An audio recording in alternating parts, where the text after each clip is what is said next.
Buena parte de las críticas a Sumar por sus malos comienzos son verdad, pero nos conducen al abismo. Todo parece venir acelerado con la convocatoria de elecciones a trompicones, como si nadie hubiera previsto los escenarios. La política necesita gente pensando desde fuera de las instituciones para poder tener una visión general. Los asesores de Pedro Sánchez no sé si son el lápiz más afilado del estuche, pero están muy pagados de sí mismos. Los asesores de Yolanda Díaz no sé si son las estrellas con más brillo de la galaxia, pero que se quieran ungidos por Zeus. Los asesores de Yone Belarra no sé si han funcionado como un reloj de arena sin arena, que no sabe medir los tiempos, pero lleva mucho tiempo en el limbo del cristal, esperando. Cuando es un escenario probable un gobierno del PP con Vox y que ya hemos visto en la Comunidad Valenciana que tienen incluso problemas para redactar correctamente una maldita hoja, no sirve de nada repartir culpas ni ponderar responsabilidades. Cuando algo que para que salga tienen que estar implicados el PSOE, Podemos y Sumar no funciona, quien piense que los votantes van a hacer análisis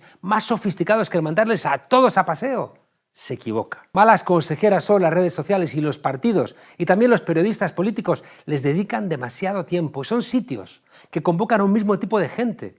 Y les pasa lo mismo que a los militantes de los partidos, que están muy ideologizados, que tienen memoria y por tanto acumulan sus particulares rabias, que han dedicado tiempo y energía a defender su fuerte y están dispuestos a inmolarse ante el asedio, pero ni los militantes son los votantes, ni las redes sociales son la sociedad. Hay cosas que solo se solventan con generosidad, pero parece que la generosidad ni está ni se la espera. Todas las críticas a Sumar por su fúnebre arranque son verdad, pero nos conducen al despeñadero. ¿Hay algún tipo de solución cuando la verdad es un freno, cuando el olvido es imposible, cuando la flecha ya ha partido del arco? Pretender que vas a levantar emociones cuando organizas una suma de partidos vetando a los principales rostros de uno de ellos, que además es el más fuerte, es vivir en un mundo paralelo.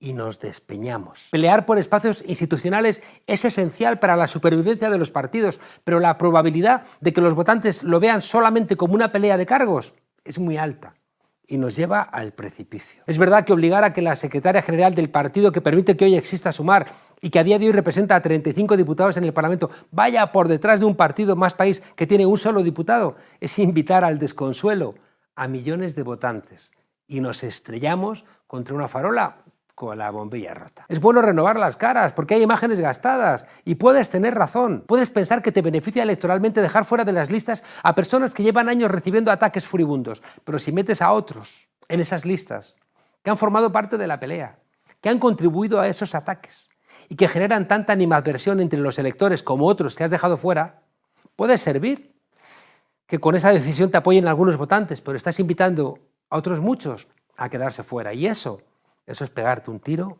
en el pie. En la política hay veces en las que la politiquería, el regate corto, la astucia en los aparatos, la manipulación en los medios, gana.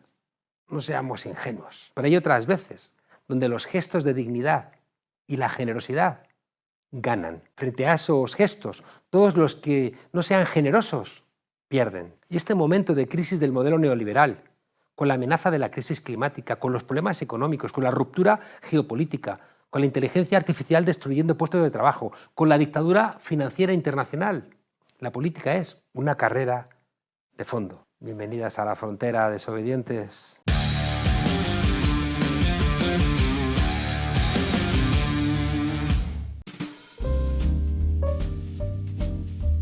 Imagina los Juegos del Hambre, Black Mirror, el cuento de la creada 3%, Last of Us, sociedades distópicas, es decir, utopías al revés, en las que cualquier barbaridad es posible. Pueblos subyugados sin derechos ni libertades, en los que puedes ser detenido, torturado, hambreado y condenado a trabajos forzados hasta la muerte, simplemente por pensar diferente. Felices Juegos del Hambre y que la suerte esté siempre de su lado.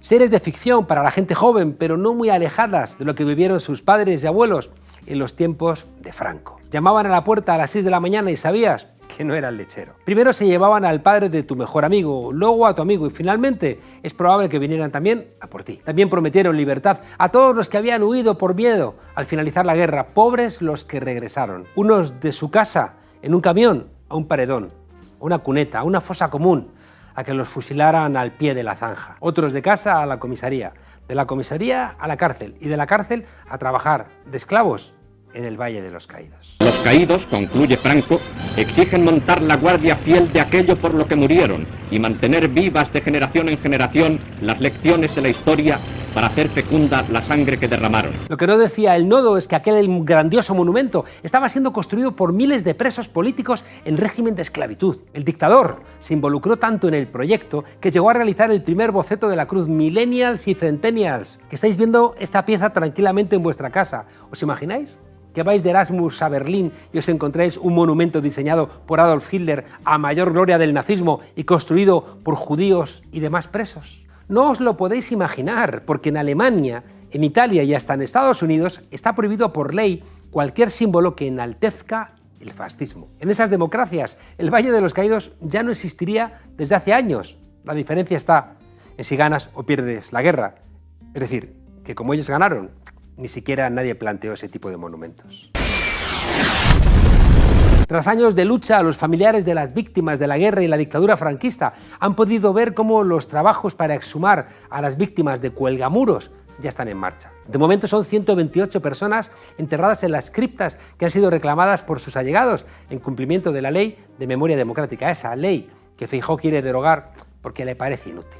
Hace 80 años, nuestros abuelos, nuestros bisabuelos se pelearon y no tiene sentido vivir de los réditos de lo que hicieron nuestros abuelos hace 80 años. Nos habíamos dado la mano. Lo que no tiene sentido y además es una auténtica vergüenza nacional es que en España, un país que presume de ser una democracia plena, sigue habiendo 143.353 desaparecidos. Solo en Andalucía, con 54.000, hay más desaparecidos que sumando los crímenes perpetrados en Chile, en Argentina, en Perú y en Guatemala. Aquello no fue una pelea entre abuelos, aquello fue un genocidio en toda regla.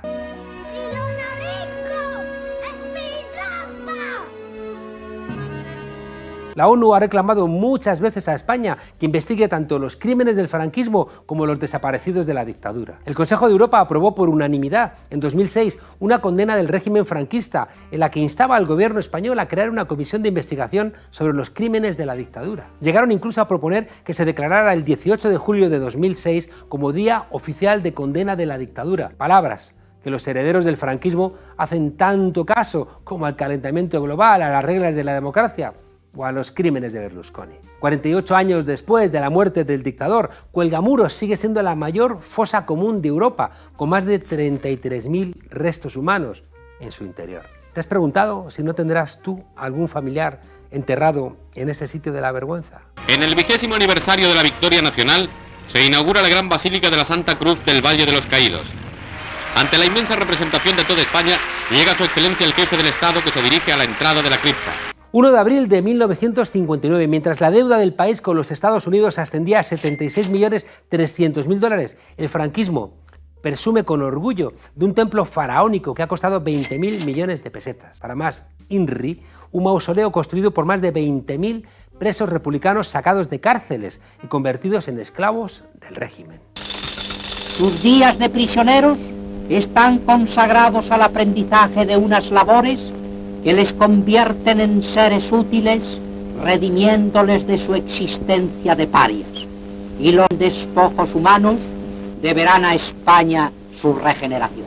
Eran partidarios del eslogan de Auschwitz, el trabajo os hará libres, y por eso en la construcción del Valle de los Caídos, aunque no hubo gas ciclón, hubo mucho polvo de sílice que destrozaba los pulmones.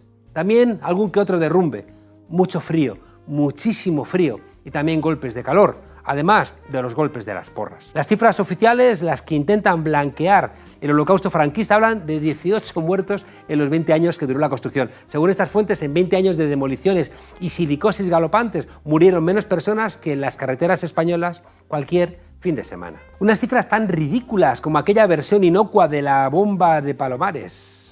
Como parte del programa previsto y para demostrar con el ejemplo que no existe peligro de radioactividad en esta zona costera, el ministro señor Fraga Iribarne, el embajador de Estados Unidos y el jefe de la región aérea del Estrecho se dan un buen baño. Porque es que ni Fraga se bañó en Palomares, en realidad lo hizo en la playa de Mojácar, a 15 kilómetros del accidente, ni en la construcción del Valle de los Caídos murieron 18 trabajadores. Según el historiador Paul Preston, en estas obras murieron más de 27.000 soldados republicanos, víctimas del hambre, del frío y del maltrato físico. La esclavización de los prisioneros era una manera de hacerles pagar los costos de su propio encarcelamiento y la factura de reconstruir a España. ¡Viva España! Vanidoso y megalómano, la primera idea de Franco con este monumento era la de ensalzar su victoria en la Guerra Civil. Para ello, necesitaba un símbolo que inmortalizara su figura de generalísimo, como Keops, Kefren o Micerinos. Igual que ellos construyeron sus pirámides, él necesitaba su mausoleo. Una vez construido, el hortera y ostentoso mamotreto había que rodear al caudillo de miles de muertos, como los antiguos faraones se hacían acompañar de sirvientes y familias en sus cámaras funerarias. Franco pensaba que las obras iban a prolongarse 5 años, pero como al final fueron 19 y para entonces muchas familias de los caídos por Dios y por España rechazaron el traslado de los restos al mausoleo, el Ministerio de Gobernación no se le ocurrió otra cosa que un plan B, pedir por carta a los ayuntamientos que les enviaran cuerpos para introducir en las criptas, a lo que ellos contestaron: franquistas, su excelencia, no tenemos, pero tenemos multitud de rojos en fosas comunes. ¿Será por muertos en las cunetas? ¡Por rojo y por maricón! Así es como por la puerta de atrás, y sin pedir permiso a las familias, miles de personas fueron trasladadas entre 1959 y 1983 desde fosas comunes y cementerios de todas las provincias de España, a excepción de La Coruña, Ourenses y Santa Cruz de Tenerife. Llama la atención que los traslados continuaron hasta 1983, 8 años después de la muerte de Franco, y ya con una constitución en donde en teoría se rompía con el régimen anterior. España se acostó franquista y se despertó democrática, que es una forma de resucitar a los muertos. Han sido años de reclamación, espera y lucha para muchas familias, paralizado en los juzgados durante meses, pero hoy se da un primer paso para exhumar los restos de las víctimas enterradas en Cuelgamuros, antes conocido como Valle de los Caídos. Según información del Ministerio de Justicia, de los restos inhumados en el Valle de los Caídos, 21.423 son de víctimas identificadas y 12.410 son seres humanos desconocidos. Al igual que sucedió con la exhumación de Franco en octubre del 19, el proceso de exhumación de todas estas víctimas ha estado paralizado en los juzgados durante meses. En un primer momento, por grupos franquistas que estaban en contra de la memoria histórica, y después por Carlota López Esteban, la alcaldesa de San Lorenzo del Escorial, quien se negó a autorizar la licencia de obra para intervenir en las criptas y que terminó teniendo que declarar ante un juez acusada de prevaricación. ¿Nos imaginamos de qué partido fundado por un ministro de Franco que firmó sentencias de muerte pertenece esa insigne demócrata? Si es que en el pleno siglo XXI no puede estar de moda ser izquierdas, pero si son unos carcas, pero están todo el día con la guerra del abuelo, con las fosas de no sé quién, con la memoria histórica. Este es el partido político que aspira a gobernar España a partir del 23 de julio y que dice ser demócrata, pero que pone trabas a que miles de familias puedan enterrar dignamente y donde ellas crean oportuno a sus seres queridos. Voy a derogar bastantes leyes. La ley trans la voy a derogar. La ley de memoria democrática la voy a derogar. Estos son los moderados centristas que ponen palos en las ruedas a las víctimas del franquismo mientras pactan ayuntamientos y comunidades autónomas, Valencia, Castilla y León de momento, con los herederos del franquismo. Los mismos que publicaban bandos que metían a los republicanos en campos de concentración para depurarlos. Personajes como el abuelito de Espinosa de los Monteros, el general que entró en Madrid tras la victoria fascista al mando de la columna de orden y policía, gente de bien. Antes depurando y ahora tratando de imponer medidas cautelares que suspendan los trabajos de exhumación en el Valle de los Caídos. Eso sí, siempre por el bien de España y en contra de esa memoria histórica que dicen divide a los españoles. Y uno que sigue pensando que lo que une a los países decentes y no los divide es la dignidad.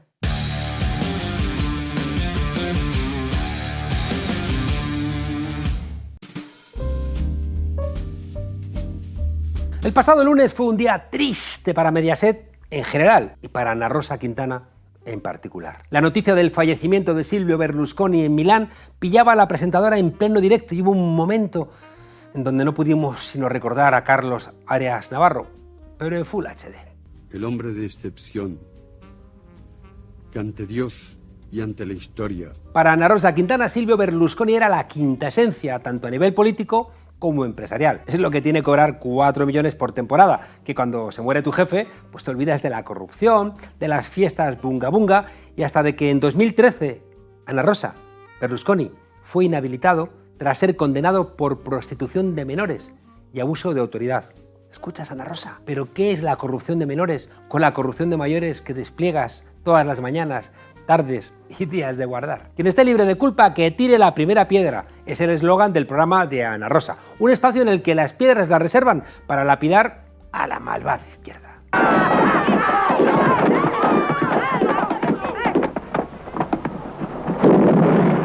Tranquila, Ana Rosa, porque no te quedas sola. Se va Berlusconi, pero te quedan Meloni, Trump y, por supuesto, tu gran amiga Isabel Díaz Ayuso. Y con los pactos del PP con Vox no te van a faltar cuadros políticos de los que te gustan para entrevistar. Otros vendrán, que a mí bueno me harán, dice el refrán. Es lo que tiene ser un centrista como Alberto Núñez Feijóo. Igual veraneas con narcos, que pactas con vos, o que te ciscas en la democracia cada vez que te acuerdas de los jueces y te entra la risa floja. Lo que habéis aprendido de Berlusconi y de Italia. Me estoy imaginando a Berlusconi ante Mussolini y Franco, a la derecha de Dios, en el cielo, presumiendo del legado que ha dejado en la tierra. Marina y Marta Berlusconi al frente de Forza Italia. Pier Silvio Berlusconi dirigiendo el timón de Mediaset.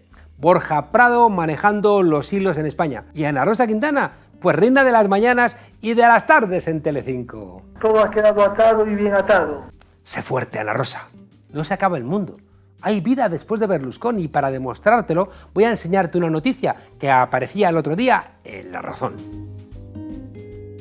Froilán se suma a la ONU para trabajar sobre el cambio climático y, según el diario dirigido por Paco Maruenda, el sobrino de Felipe VI, que sigue en Abu Dhabi con su abuelo, estaría trabajando ni más ni menos que en una cumbre del clima. Pero ¿quién necesita la maldita Agenda 2030 teniendo en tu equipo a Felipe Juan Froilán de Todos los Santos de Marichalar y Borbón? Noticias sin confirmar hablan del suicidio en masa de cientos de osos polares en el Ártico. Se ve que estos osos, además de escépticos, eran un pelín republicanos. Qué pena que el emérito no esté ya para climas tan fríos, porque con una escopetita por allá iba a disfrutar de lo lindo.